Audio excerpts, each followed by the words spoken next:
ఏమైంది? మీ అమ్మగారు ఎవరన్నా చంపేశారు. నేను కాదు. మొగమాట పడుతున్నారు కానీ ఈవిడ కోసం వాళ్ళు ఎతుకుతున్నారు. ఎవరు? చెప్పలేదంట. ఇప్పుడు ఏం చేయాలి ఆలోచించండి. ఏంటి ఆలోచించేది? ఆవిడ ఏమన్నా అన్న సంతర్పణ చేసిందా? హత్య చేసింది. మా అమ్మ ఎక్కడ చేసింది? ఇప్పుడు డబ్బు మనిషిని పైకి తీసుకెళ్తది, కానీ మనిషి పైకి వెళ్ళేటప్పుడు డబ్బు తీసుకెళ్తాడా? తీసుకెళ్ళాడు. కానీ డబ్బు కోసం మనిషిని పైకి పంపితే ఆవిడని జైలుకి పంపుతారు. జైలుకు పంపుతారా?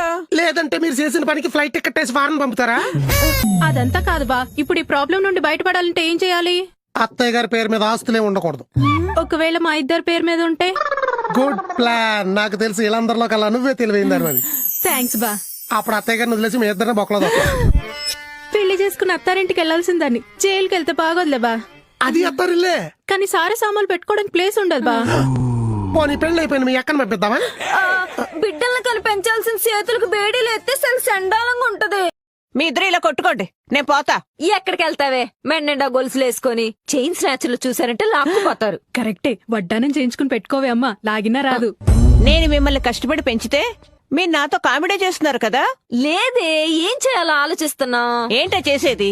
కూతుళ్ళ ఏంటి ఆస్తి రాయించుకోమంటే ఆలయానికి దారి చూపించారు. ఆ ఆస్తి నీ పేరు ఉన్నంతసేపు చుట్టాలని వెంట పడుతూనే ఉంటారు.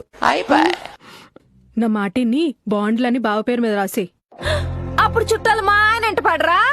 పడితే అవుద్ది, కేసు అవుద్ది, జైలుకెళ్తే బెయిల్ తెచ్చేద్దాం. బోళ్ళంత మంది వెళ్ళొచ్చేస్తున్నారు అలాగా. అయితే ఇంత తెలిసాక అల్లుడే ఒప్పుకోడు. నాన్న రాయమన్నప్పుడు నీ రాత బాలేదు, రాయలేదు. ఇప్పుడు రాయాలనుకున్నా రాయించుకునేలా లేరు. అంతేనే అక్క. ఏ పరీక్షకైనా చదువుకుని వెళ్ళాలి, కాని కంటి పరీక్షకు మాత్రం వెళ్ళాక చదవాలి. దానికి దీనికి సంబంధం ఏంటే? ఇందాక నేను ఆవులంటే నువ్వు గేదెలన్నావు. సంబంధం ఉందా? కౌంటర్లు వేయటం కాన్సెప్ట్ కాదిక్కడ. మీ బావని కాక పట్టాలి.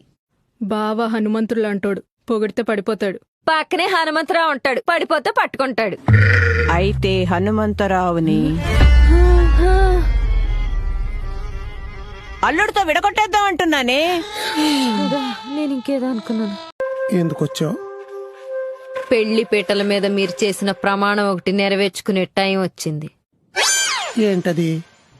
నన్ను నా కుటుంబాన్ని కాపాడతానని. నేనెప్పుడన్నాను?